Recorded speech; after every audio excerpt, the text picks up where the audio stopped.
I like the best tasting vegetables, fruits and vegetables. I like the best flavor. Other people may want to retain as much nutrient quality of fruits and vegetables that they get. Some people might be concerned about supporting their local farmers and their local agriculture.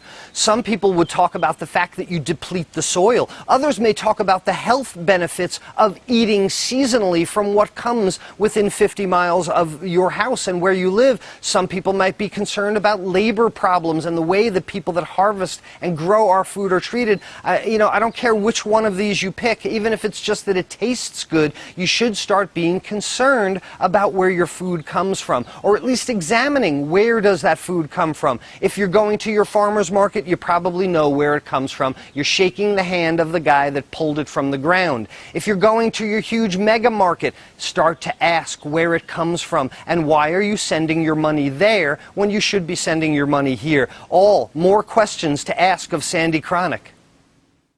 Well, it sounds like you're strengthening the industry, not just trying to find a quick market for farms. Do you find that this keeps prices steady in some regard, that you control so much of it? It goes back and forth. The key thing about us is that we are not influenced by some weather crisis happening in the Napa or Yucca Valley or Chile or wherever the bulk of that when you see red broccoli is coming out that week or whatever it might be, the idiosyncrasies of what affect produce to be stock market style of pricing is not what affects us here.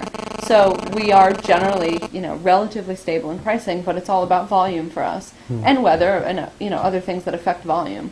But we try to base our pricing on what's a good, fair return to the farmer and what we know is competitive for our customers to be able to in turn sell. We want it to be consumed. We don't want it to go to waste. And we're not trying to make a joke of organic produce. We want it to make an impact. So it needs to be affordable for real people to buy.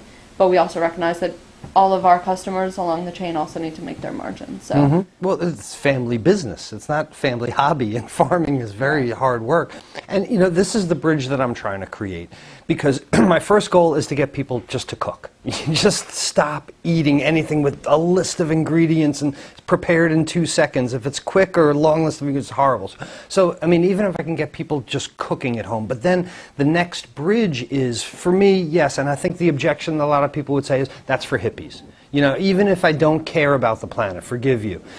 Even if I don't care about biodiesel, even if I don't, from a chef's perspective, and I do care about those things, the flavor of a strawberry that's grown locally versus those California strawberries, the flavor of a tomato that was actually green before they injected it or waxed it or gassed it and drove it and bumped it and bounced around in the truck. I came back from Tim Bass, and it was one of the things that he said, like, why is your tomatoes better? Well, they don't get bounced around in the truck. They're not bruised. Right. And then people go to the grocery store and they think as if these things are created in a factory. I've seen people pour over a tomato for 15 minutes because there's a little bruise on it. These are natural items. These are grown by the local farmers. So my long way around that question is, if you don't care about the biodiesel and you don't care about the planet, how about the difference in nutrients? Have your farmers ever done studies? Has the group ever done studies in just, beside the flavor, but getting it as close to when it was picked? There is some good research that's come out, certainly not from ECO or any of our farmers. We're not doing research on that, but there has been some interesting research